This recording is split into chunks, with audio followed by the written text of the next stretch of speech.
No. No. No. Do not fail me. Never. There is a kind of woman who can look at something broken, a chair with a cracked spine, a table with a rotted leg, a banister that has been leaning for a century, and see exactly where it went wrong, not because she studied the damage, because she understands what it looked like before it was broken. This is the story of the woman who restored everything, except the one truth her father kept hidden. The workshop on Mulberry Street smelled of three things, always in the same order: sharp linseed oil, bitter walnut stain, and the soft, dry scent of ancient cedar sawdust. It was a cathedral of invisible labor, a cramped but endlessly warm sanctuary where dead wood was taught how to remember the forest. The late afternoon sun pushed its way through the single, grime-frosted window, turning the floating dust motes into suspended flakes of gold. In the center of this golden haze stood Rosalia Caruso. Rosa. She was 26 years old, and she was the kind of woman who made the world feel more solid just by occupying space within it. She was beautiful in a way that modern magazines didn't know how to photograph. She was a size 18, built with broad, strong shoulders, a very full bust, a soft, yielding waist, and wide, generous hips that swayed with an unhurried grace when she walked. But it was her skin that held you. Fair, white, glowing, clean, and impossibly attractive. Her face was radiant, luminous even under the harsh glare of the workshop's bare bulbs. She had a full, round face, dominated by large, dark brown eyes, inherited from her mother, Lucia. They were deep, warm, fiercely observant eyes, the kind that could trace a microfracture in a piece of mahogany and know instantly if the break was merely cosmetic or structurally fatal. Her thick, dark curly hair was unruly, wild, a cascade of spirals that defied containment. Right now, it was twisted up haphazardly, stabbed through with a carpenter's pencil to keep it off her neck. There was a permanent, faint smudge of dark walnut stain on her left high cheekbone, right where she always wiped the back of her wrist when she paused to evaluate her work. She wore a pair of dark, heavy denim jeans, stiff with dried varnish and age, and a simple white tank top. Over it, draped like a sacred vestment, was her mother's old cardigan. It was a deep, rich crimson red, threadbare at the cuffs and missing its second button, but Rosa wore it every single day. It still held the ghost of her mother's kitchen, a faint memory of garlic, rosemary, and flour. Beneath the cardigan, resting against her collarbone, hung Lucia's thin gold chain, bearing a small medallion of Santa Rosa, her patron saint. Her hands were moving over a massive, 80-pound plank of reclaimed walnut. Her hands were never fully clean. Stains settled deep into the creases of her knuckles, and calluses padded her palms. They were hands built for work that mattered. She sanded the wood with long, powerful rhythmic strokes, her body leaning into the weight of the motion. She didn't force the wood, she persuaded it. She shaped it, the way her father shaped everything in his life, with patience, precision, and the fundamental understanding that you cannot rush what is structural. Beside her on the heavy wooden workbench lay a worn leather tool roll. It was dark brown, cracked with age, and tied with a thick leather thong. Inside rested a set of antique carving chisels. Sal had always told Rosa they were accounting tools, special instruments for binding ledgers. She believed him, because why wouldn't she? She was the clean thing. The one part of his life he had protected from the grit of the real world.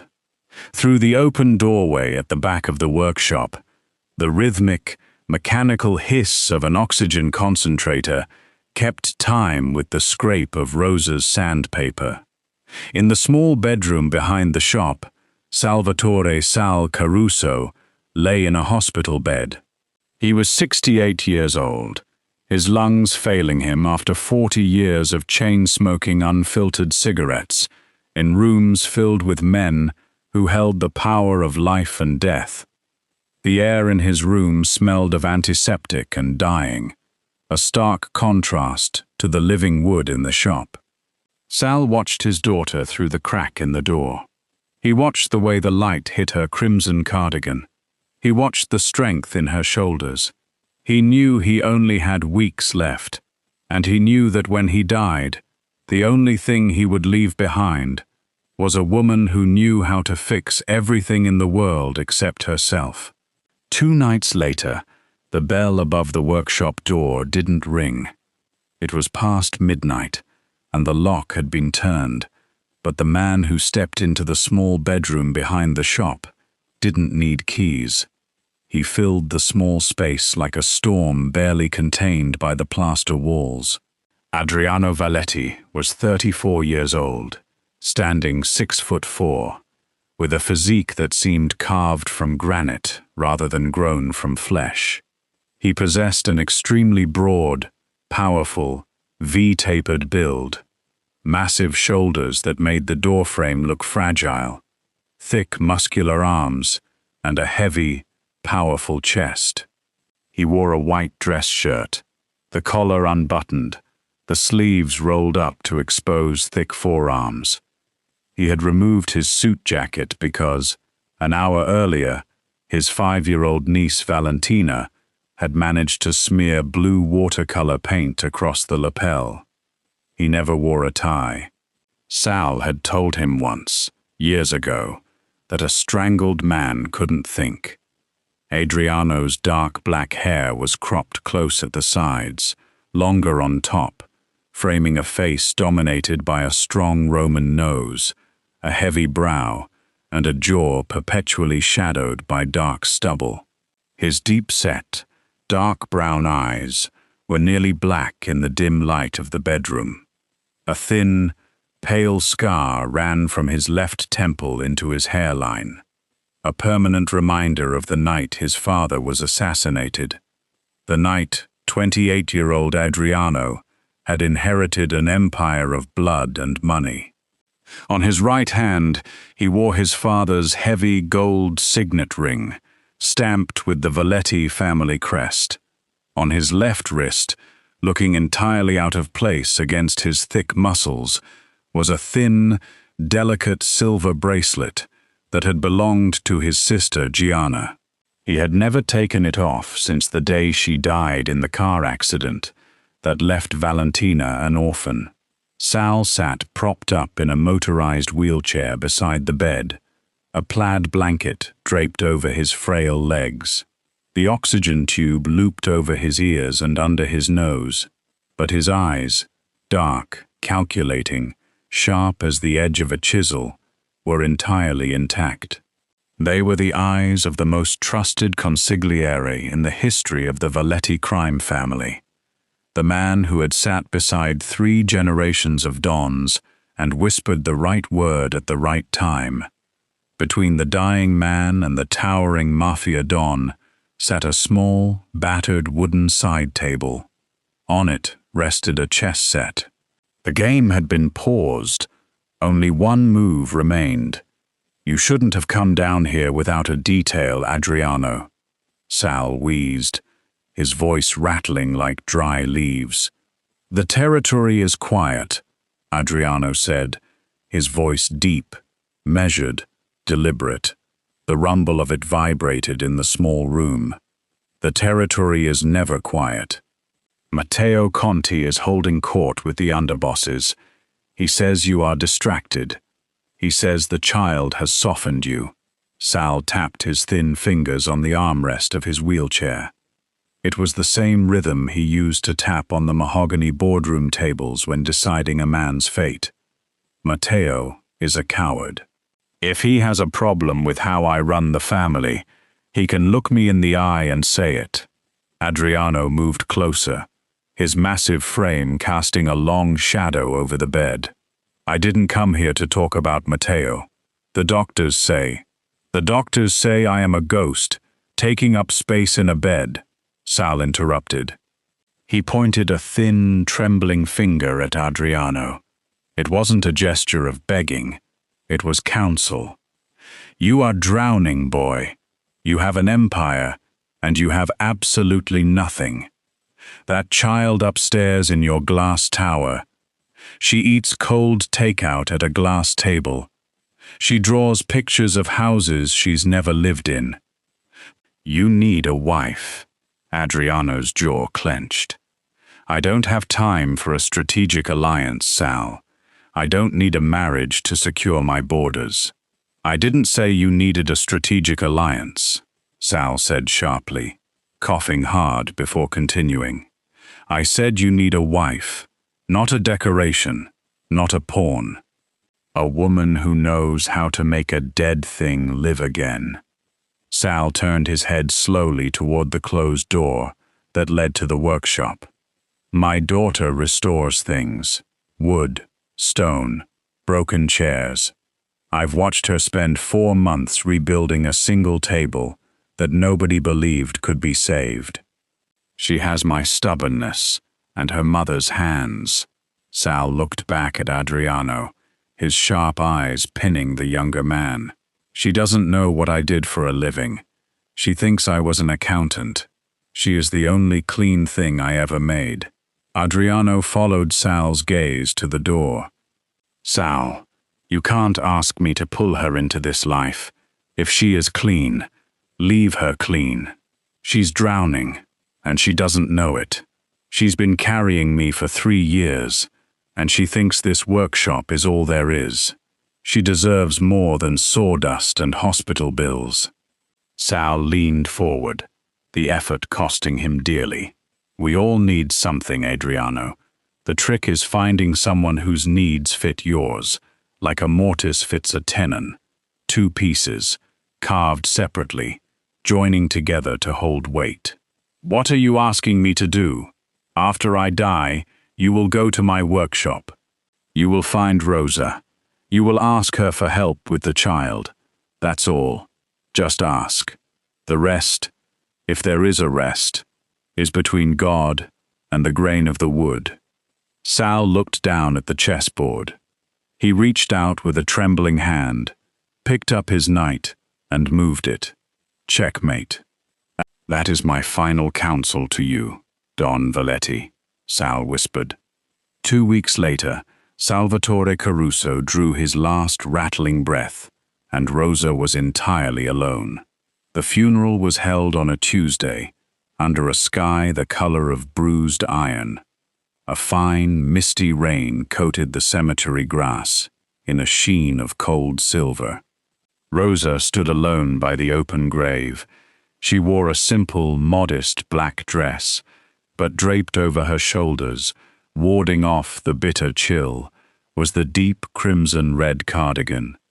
The bright splash of red against the sea of black umbrellas felt like a defiance she didn't know she was staging. Her fair, glowing skin was pale with exhaustion, her dark curls plastered to her cheeks by the damp air.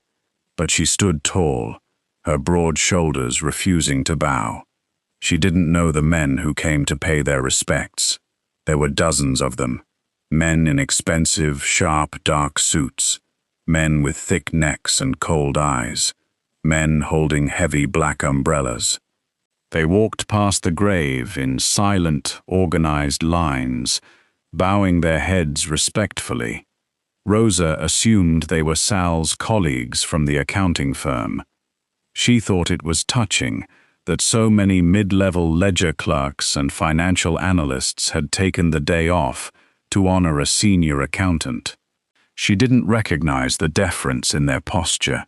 She didn't know that these were Valetti soldiers, capos and lieutenants, paying their final respects to the man who had kept them all out of federal prison and early graves. As the crowd thinned, a man in a sharply tailored charcoal suit approached her. He didn't look at her with sympathy. He looked at her with clinical assessment. He reached inside his jacket and pulled out a heavy, cream-colored card made of thick, expensive cardstock. He handed it to her. "Miss Caruso," the man said, his voice flat. "Mr. Valetti requests your presence at this address, Thursday at 10 a.m. It concerns your father's estate." Rosa stared down at the card. The address was in the financial district. The name Valetti meant nothing to her, just another corporate client Sal must have handled. But the weight of the card in her hand, the expensive embossed lettering, made the sawdust in her pockets feel suddenly very heavy. She clutched her mother's medallion through the red wool of her cardigan, feeling a deep, structural unease settle into her bones. On Thursday morning, Rosa stood before the towering steel and glass doorway of the penthouse fortress. She had taken the private elevator up 60 floors, watching the city shrink into insignificance beneath her. She felt entirely out of place. She hadn't dressed up. She wore her work clothes, dark, paint-stained jeans, heavy worn leather work boots with dried varnish crusted in the deep treads, and the threadbare crimson-red cardigan over a white tank top. Her wild dark curls were piled high, stabbed through with her wooden carpenter's pencil. The permanent smudge of walnut stain rested on her cheekbone. She held a manila folder containing the few documents she had found regarding Sal's will. She pressed the intercom button. The heavy steel door unlatched with a loud, hydraulic click and swung open. Adriano Valetti filled the doorframe. Rosa had to tilt her head back to look at him. He was a mountain of a man, an imposing wall of muscle and dark, silent energy. He wore dark, tailored trousers and a pristine white dress shirt, though the sleeves were rolled up to his thick forearms, revealing a dusting of dark hair and the silver bracelet on his left wrist. The scar at his temple caught the cold overhead light. The gold signet ring on his hand gleamed. Behind Rosa was the warm, amber-lit hallway of the elevator vestibule. Behind Adriano was a cavernous, 5,000-square-foot expanse of cold marble, structural steel, and floor-to-ceiling bulletproof glass. The contrast was absolute. Her warm, lived-in, paint-stained presence standing at the threshold of a sterile, clinical bunker. They stood in silence for a long moment. Adriano looked at her, really looked at her. He saw the exhaustion bracketing her large, dark eyes. He saw the stubborn set of her jaw, Sal's jaw. He saw the crimson cardigan with the missing button, and he saw something else, something that hit him like a physical blow to the chest. She was radiating a quiet, grounded warmth that this penthouse had never known. "Rosalia," he said. His voice was a deep, gravelly rumble that seemed to vibrate in the marble floor beneath her boots. "You're Mr. Valetti," she said. Her voice didn't waver. "I am. Come in." She stepped inside, the heavy tread of her boots echoing harshly against the pristine floor. She felt a trail of invisible sawdust falling from her clothes, contaminating the sterile perfection of the room. A lawyer in a slick suit was waiting at a massive, cold glass conference table that seemed to serve as the dining room table. For 20 minutes, the lawyer droned on in legal jargon, reading the terms of Sal's will. Rosa sat frozen, her hands tightly gripping the manila folder. The inheritance was substantial, far more than an accountant should have had. The deed to the Mulberry Street building, a massive pension fund, the ownership of the workshop. But then came the clause. Provided that the beneficiary, Rosalia Caruso, agrees to reside within the Valetti household for a period of no less than 6 months in the capacity of a domestic consultant, specifically tasked with the oversight and care of the minor dependent, Valentina Valetti. Failure to fulfill this residency requirement will result in the forfeiture of all aforementioned assets. Rosa stood up so fast her chair scraped violently against the marble. He can't just... This is ridiculous. He was an accountant, not a nanny service. I have a business to run. I have pieces waiting to be restored.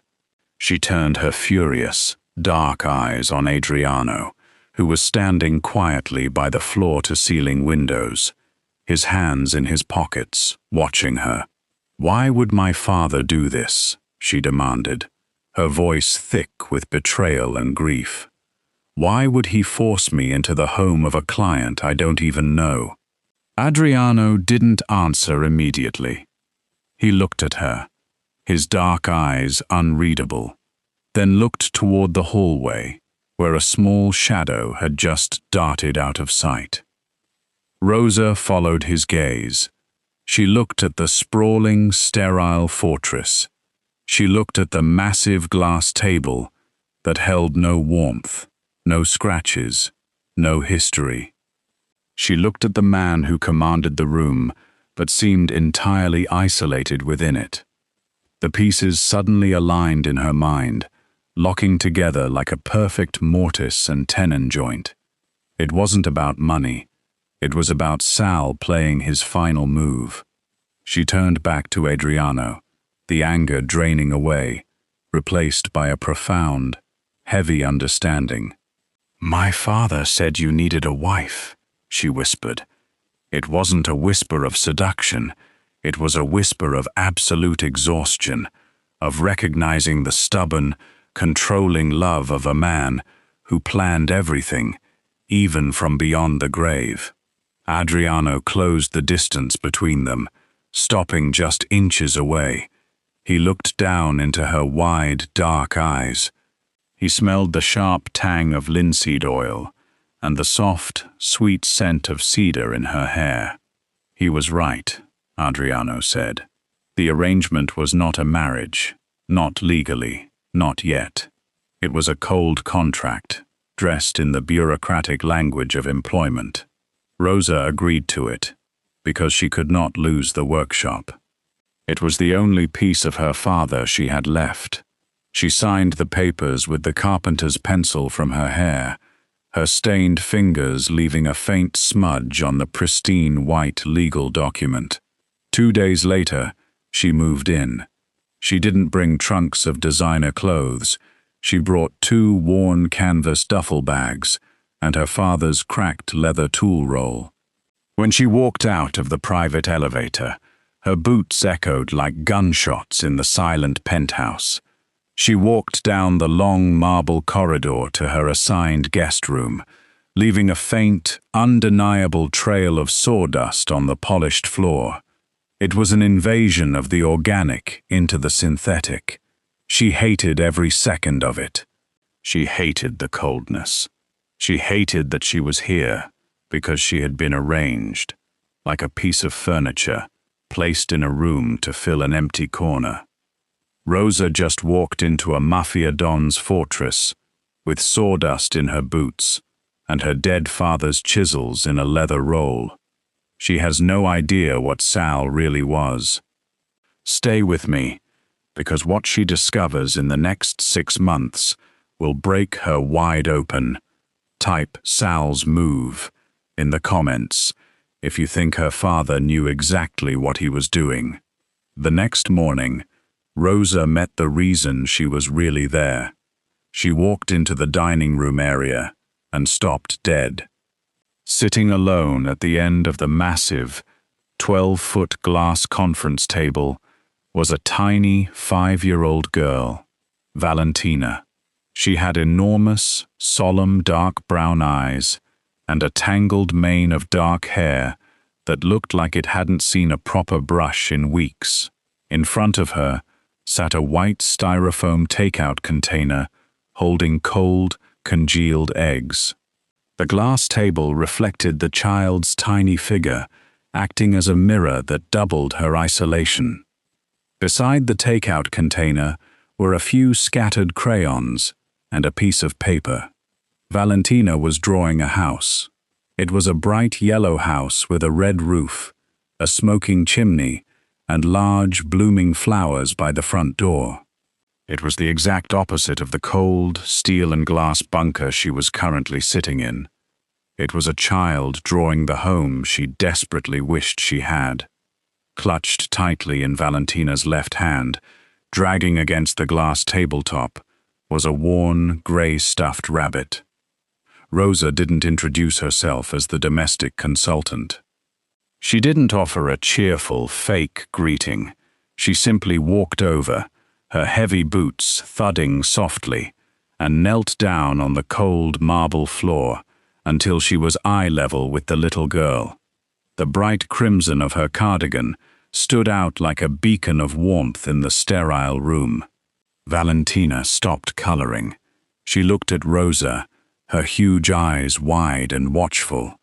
Slowly, she held out the stuffed rabbit. Rosa took it gently in her stain-covered, calloused hands. She examined it. One of the rabbit's long ears was half detached, hanging by a thread, but someone had tried to fix it.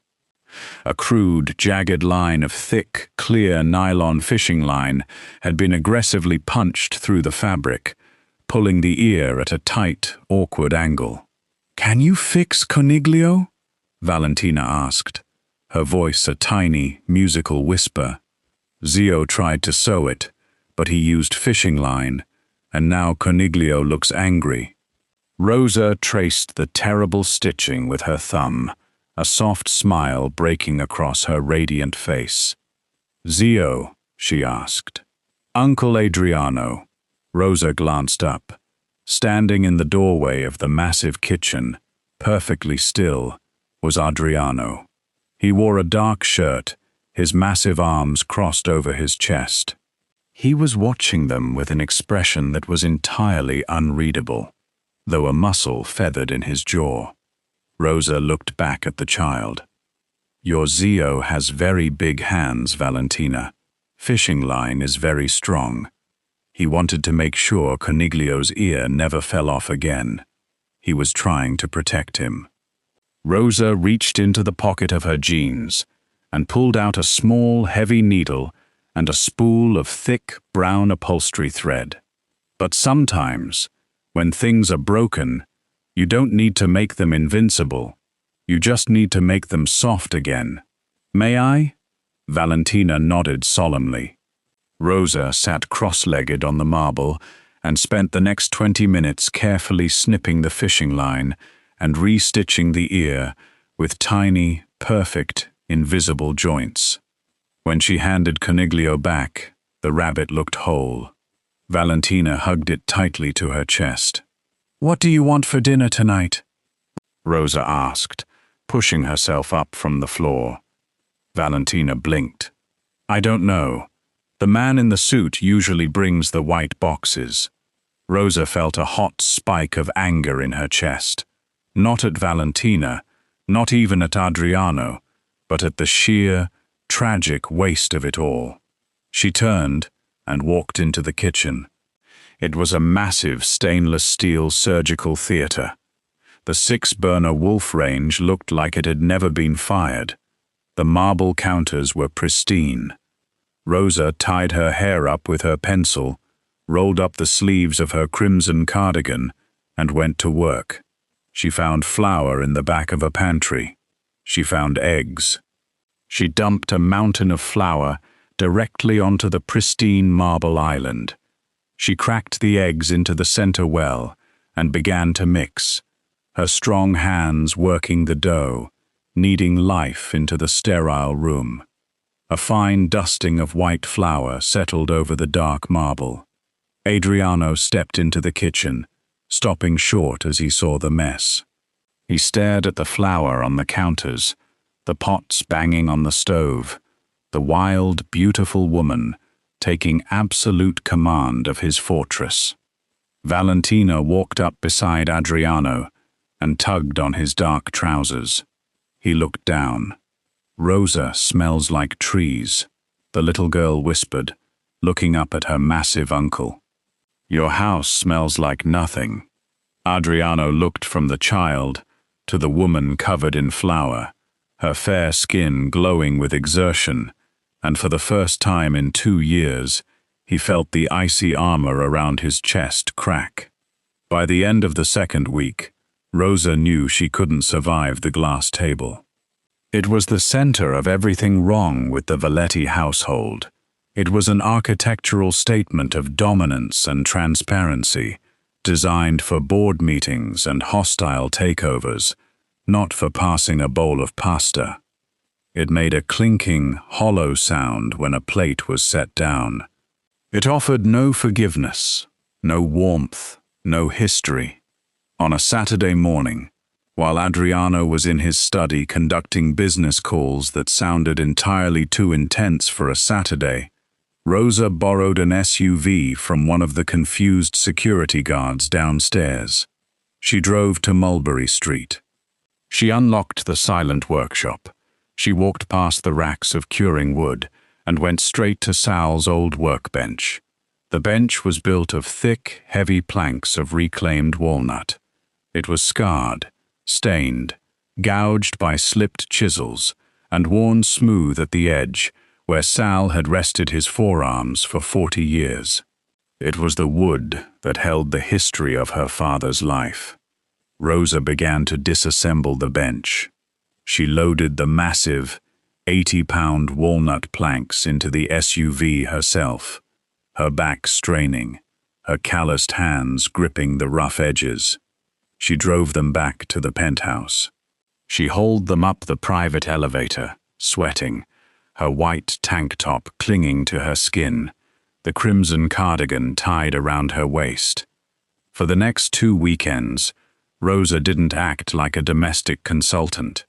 She acted like a restoration artist. She pushed the multi-million-dollar glass conference table against the far wall of the dining room. In the center of the space, beneath the modern chandelier, she set up sawhorses. She began to build. The sound of hand planing and rhythmic sanding echoed through the sterile penthouse. Wood shavings, curled and fragrant, piled up on the imported marble floor. Dust motes danced in the cold track lighting, warming the air.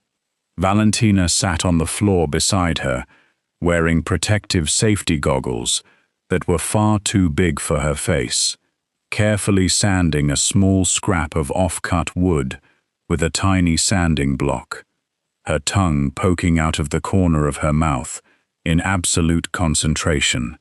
Rosa wore her own goggles pushed up onto her forehead, her dark curls wild, her fair skin dusted with fine sawdust, her strong arms moving in practiced, powerful arcs. She was building a massive, heavy, indestructible dining table. Late Sunday evening, Adriano came home from a meeting. The penthouse was quiet. He walked into the dining room and stopped. The glass table was gone, shoved into a corner like an afterthought. In its place stood a 10-foot-long dining table made of dark, rich, reclaimed walnut. The grain was exquisite, swirling with dark knots and golden rivers, polished to a low, satin sheen with hand-rubbed oil. It was heavy. It was permanent. It was breathtakingly beautiful. Rosa was standing by the window, wiping her stained hands on a rag, watching him. "What did you do?" Adriano asked, his voice barely above a whisper. He wasn't angry. He was stunned. "Glass doesn't hold heat, Adriano," Rosa said softly, stepping toward him. Wood does. If you want this place to feel like a home, you have to start with something that remembers being alive. Adriano walked slowly to the table. He reached out, his massive hand moving tentatively, as if he expected the wood to burn him. He pressed his palm flat against the center of the table. The heavy gold signet ring on his finger clicked softly against the grain. He closed his eyes. The wood had absorbed the ambient heat of the room, the heat of the friction from Rosa's sanding, the life of the tree it had once been. "It's warm," he said quietly, his voice cracking at the edges. "It's wood," Rosa replied, moving to stand beside him. "It holds heat."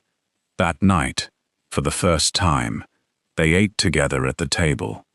Rosa made a heavy, rustic ragu. Valentina sat in a proper wooden chair, eating with a real fork, Coniglio propped up beside her plate. After dinner, Valentina stayed at the table, drawing with her crayons directly on the wood surface. Rosa insisted it was fine. Wood was meant to be lived on.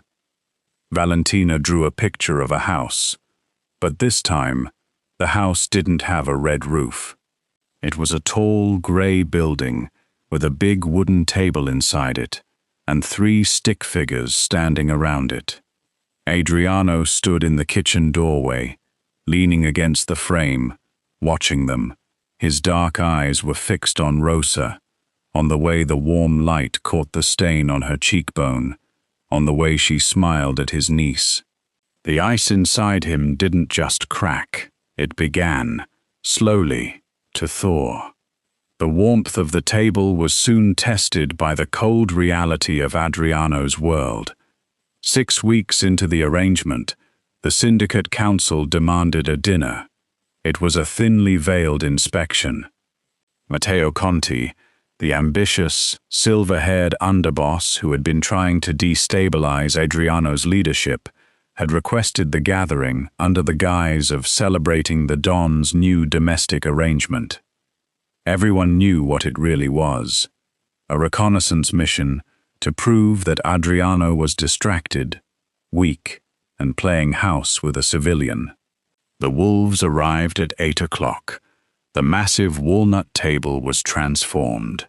Rosa had set it with fine china, heavy crystal glasses, and tall, thick pillar candles that cast a flickering, golden light over the wood grain. The glass penthouse, usually dark and reflective at night, felt like a glowing hearth. Rosa emerged from her room wearing the only formal dress she owned. It was the deep crimson-red wrap dress her mother had altered for her years ago. It fit her perfectly, crossing over her full bust, cinching tightly at her soft waist, and falling in clean, elegant lines over her generous hips. The gold medallion of Santa Rosa rested against her collarbone. Her thick, dark curls were loose, cascading wildly over her bare shoulders. She looked like a queen stepping onto a battlefield. When Adriano saw her, he stopped breathing for a fraction of a second. He was wearing a bespoke charcoal 3-piece suit, a crisp white shirt, and no tie. He looked lethal, but as his dark eyes swept over her, the lethal edge softened into a fierce, territorial protectiveness.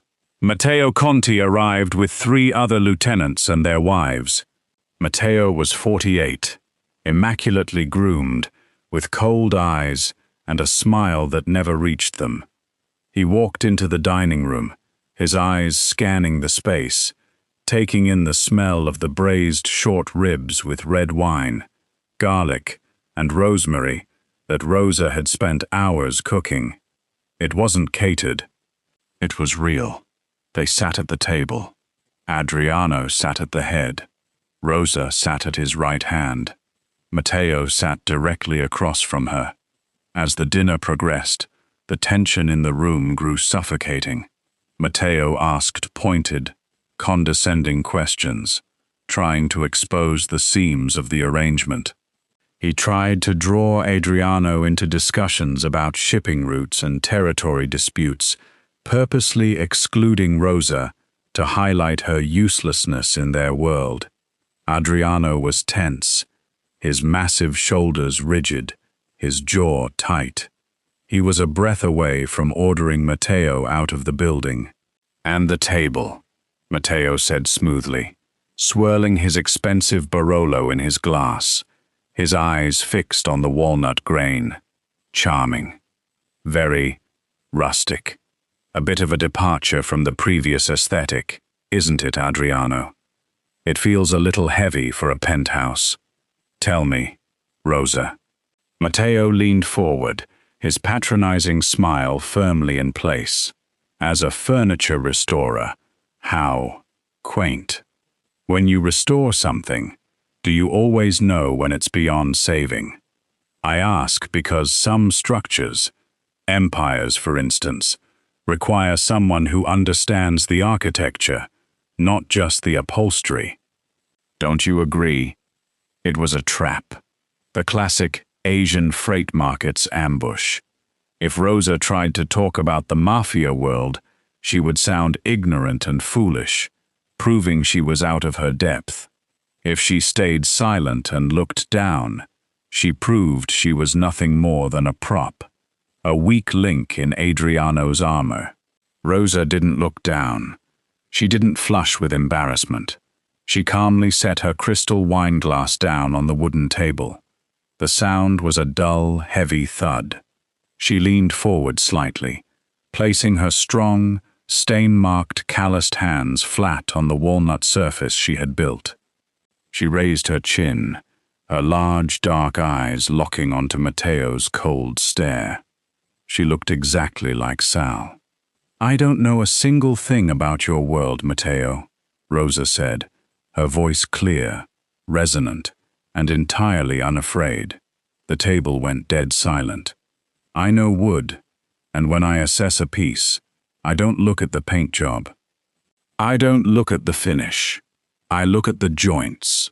The joinery tells you everything you need to know about the integrity of the builder.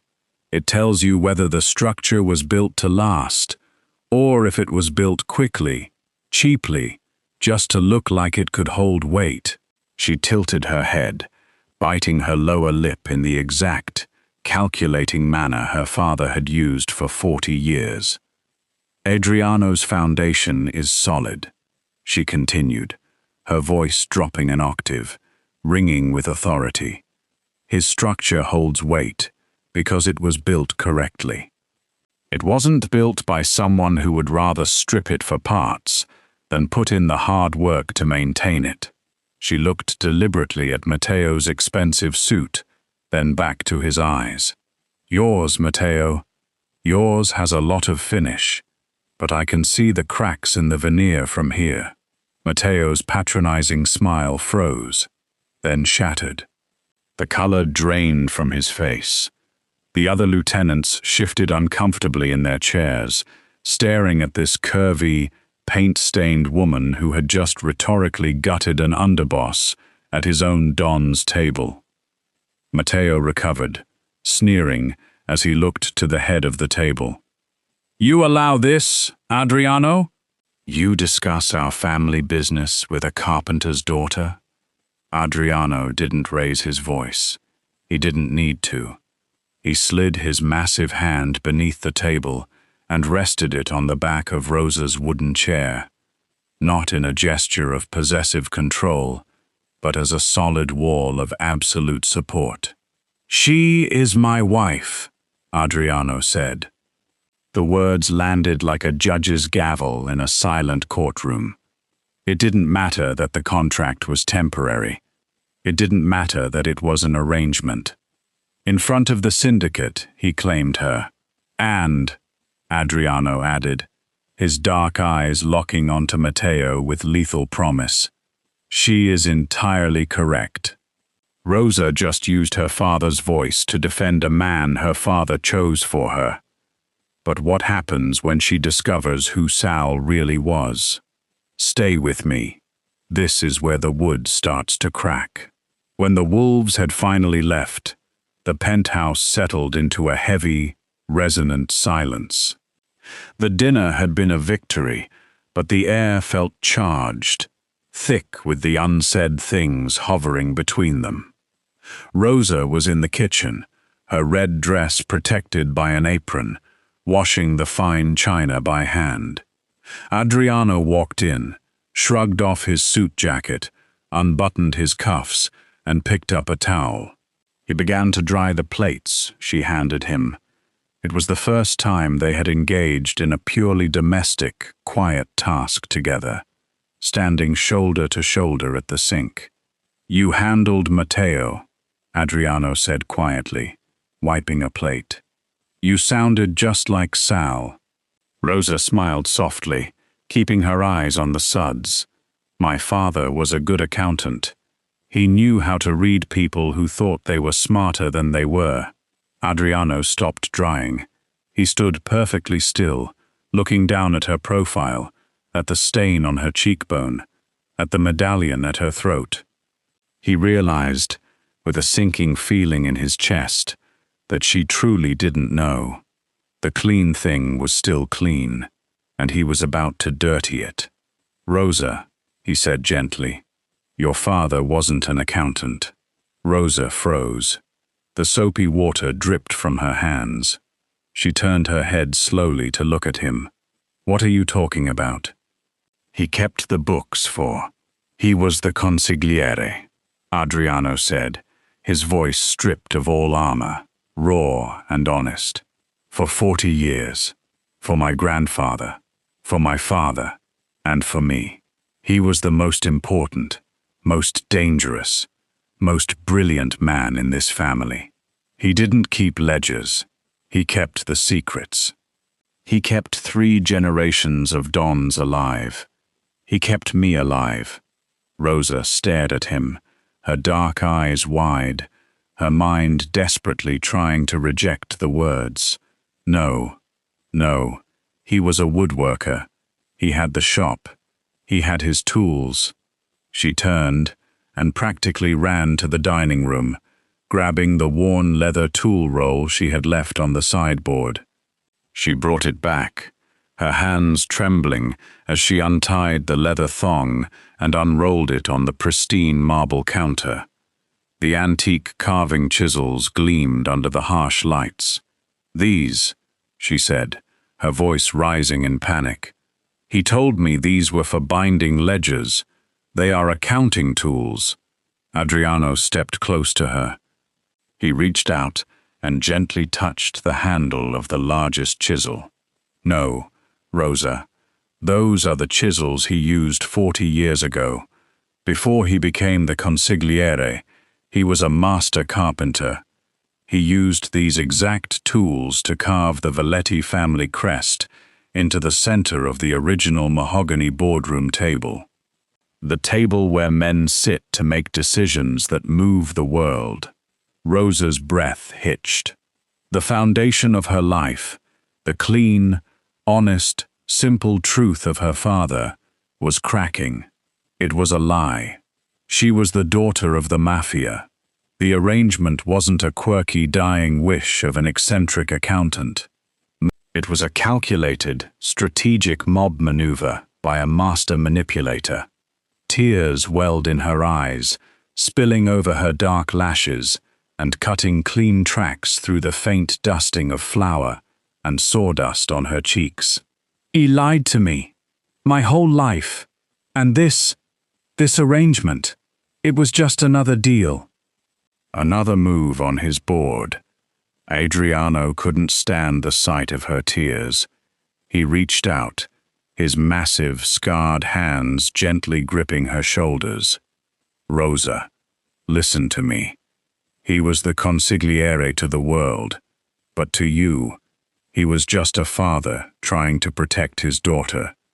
The things he did in the shadows, he did so you could stand in the light. Then why did he send me into the shadows with you?" she cried, stepping back from his touch, her chest heaving. "Because he loved you," Adriano said fiercely. closing the distance again, refusing to let her pull away. And because he loved me, he saw that I was dead inside, and he saw that you were lonely. He was trying to give you the one thing he couldn't buy with dirty money or build with his own hands. Rosa looked up at him, her chin trembling. "What? Someone who stays," Adriano whispered. 6 months passed. The contract reached its expiration date. The territory deal was stable. Matteo Conti had been quietly forced into an early, permanent retirement from family politics. Valentina was thriving. She laughed now. She demanded bedtime stories. The glass fortress had been completely transformed. There were lush green plants in the corners, soft, brightly colored throw pillows on the stark leather couches, and a massive, worn leather armchair sitting brazenly in the middle of the minimalist living room, clashing perfectly with everything. And at the center of it all was the heavy walnut table, covered in crayon drawings, flour from baking, and the repaired stuffed rabbit, Coniglio. It was a home, but it was a home built on a temporary contract. On a Tuesday afternoon, Adriano returned from the syndicate headquarters. He had secured the final territory lines, ensuring peace for the next decade. He took the private elevator up, his mind racing, his chest tight with anticipation. He was going to ask her to stay, not as a consultant, not as an arrangement, as his wife. Truly, fully, permanently. He walked out of the elevator. The penthouse was quiet, too quiet. He walked down the long marble corridor toward the front door and stopped dead. Sitting by the door were 2 worn canvas duffel bags. Resting neatly on top of them was the cracked leather tool roll. Rosa was standing by the hall mirror, wearing her paint-stained jeans and the crimson-red cardigan. Her thick, dark hair was pulled back. Her face was pale, radiant but streaked with silent tears she was refusing to acknowledge. She held Coniglio in her hands, gently smoothing the perfectly stitched ear. Adriano felt the air vanish from his lungs. The fortress walls felt like they were collapsing inward. "What is this?" he asked, his voice a harsh, broken rasp. Rosa didn't look at him. She couldn't. She knew, if she looked into his dark eyes, she would shatter. "The 6 months are up today, Adriano. The contract is fulfilled. The territory is secure. Valentina is stable. You don't need a domestic consultant anymore." She walked over to the dining room and gently placed Coniglio on Valentina's wooden chair at the walnut table. She smoothed the wood grain one last time. "You're leaving," he said, stating it not as a question, but as a nightmare made real. He looked at the bags. She hadn't taken the expensive dresses he had bought her, or the jewelry, or the limitless credit cards. She was leaving with exactly what she had brought: her clothes, her pride, and her father's tools. Wait, she wasn't taking the tools. She walked back to the bags, picked up the heavy leather tool roll, and walked over to Adriano. She held it out to him. Her hands were shaking. "I'm leaving these," she whispered. "I left a note inside. These tools, they belong to this family. They carved your crest. They helped build your empire. They always belong to you." Adriano stared at the leather roll, then looked at her face. He saw the fierce, agonizing pride in her eyes. She was leaving because she was too proud to stay in a place where she had only been arranged, not chosen. She was a restoration artist. She knew that you couldn't force a joint that wasn't meant to hold. Adriano didn't take the tools. Instead, he reached into his pocket pulled out the heavy keys to his armored SUV, and threw them violently across the room. They clattered loudly across the butcher block counter in the kitchen. He took a step toward her, then another, until he was towering over her, his massive frame blocking out the cold light from the hallway. He didn't look like a measured, calculating Don. He looked frantic. He looked raw. "I sat in a room with 7 men today," Adriano said, his voice cracking at the edges like old, dry varnish, the gravelly rumble entirely stripped of its smooth control. "I forced Matteo Conti's resignation. I secured the territory lines. I did everything my father trained me for, everything your father counseled me to do. And the entire time, Rosa, the only thing I could think about was getting home to see you and Valentina, sitting at that wooden table." Rosa closed her eyes, a tear escaping down her cheek. "Adriano, please don't do this. Don't quote the arrangement at me. You don't have to pretend. I don't care about the arrangement."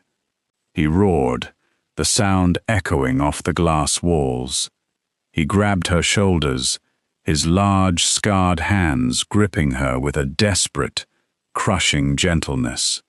"I don't care about the clause. I don't care about the workshop deed. Do you think your father sent you here to save my voting shares? Do you think he sent you here to stabilize my territory?"